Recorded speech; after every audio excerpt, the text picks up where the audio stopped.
documents for the Board of Trade, as well as patent and trademark registrations under the Paris Convention. France, Italy, Canada, India, South Africa. Nearly 40 countries, each one a fortress laid brick by careful brick around my idea. The licensing deals followed.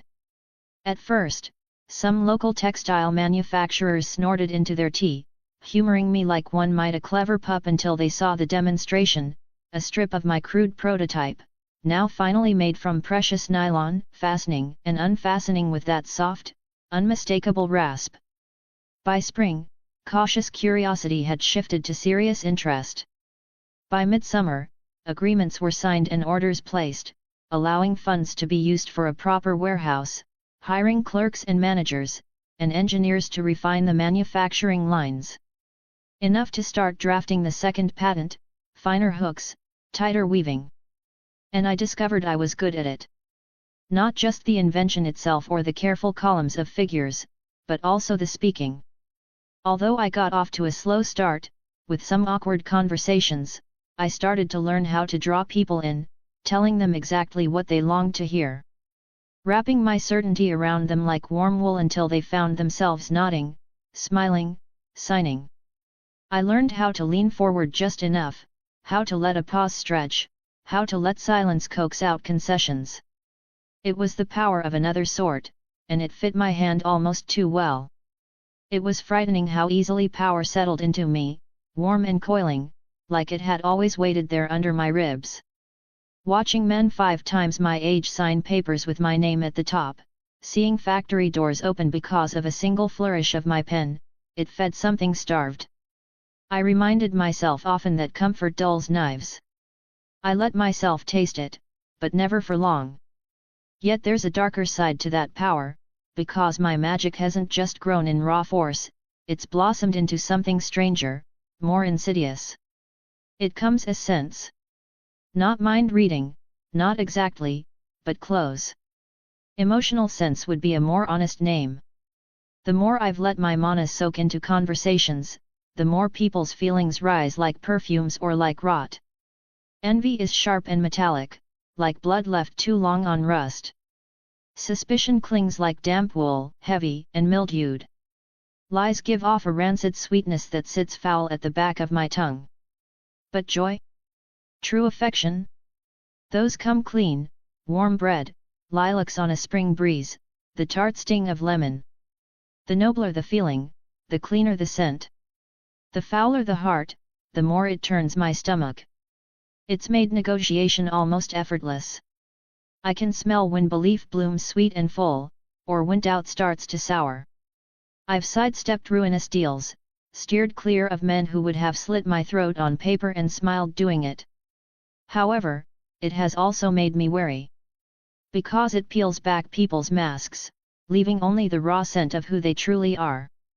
I've had to teach myself to stay calm, even as my senses twist with disgust. It wasn't just boardrooms, either. Sometimes I'd catch a waft of sorrow so soft and clean it could only come from Rupert, drifting across the parlor when I spoke too easily of futures he knew he wouldn't see. Or a sharp, acrid greed peeling off one of my own clerks as he handled the ledgers, making me quietly arrange a second set of eyes on the books. Even the alleys told stories, a girl clutching a basket reeking of desperate hope, a man watching her with breath that stank of cruel intentions. London had always whispered its secrets, now it fairly screamed them at me. That wasn't the only change, there was one in my sinew and stance. Rupert fed me. Rich meats streaked with fat, potatoes swimming in dripping, custards that slid like cream across my tongue. Bread that came out of the oven still warm, instead of stale lumps dusted in flour and air. My shoulders broadened, muscles slid in easily where there was once only the ghost of them. My skin flushed with life again, my hair thickened, darkened, as if it too had decided to live now that the rest of me was thriving.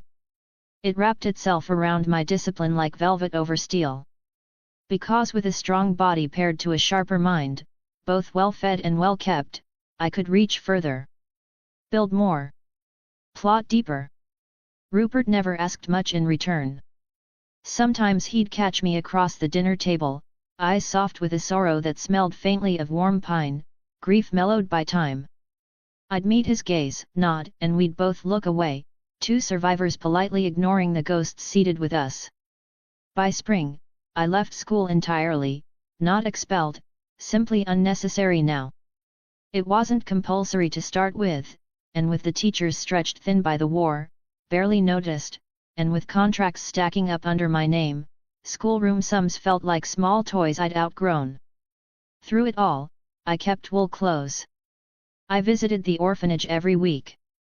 The younger boys crowded close, little shadows with bright eyes, telling me who'd lost a tooth, who could finally run the length of the yard without panting. I slipped some change into their hands whenever I visited. Martha crushed my hands in hers, grateful. Even Mrs. Cole, stiff and guarded, gave me nods that stretched a little longer each time. Some of the older boys asked, shyly and hopefully, if one day I might find them places in my company. I always said perhaps. Because it wasn't a lie. Influence mattered. Loyalty mattered. And there were worse things than filling a warehouse or an office with men who remembered me slipping them half a bread roll when they truly needed it. I wanted them to do well, of course.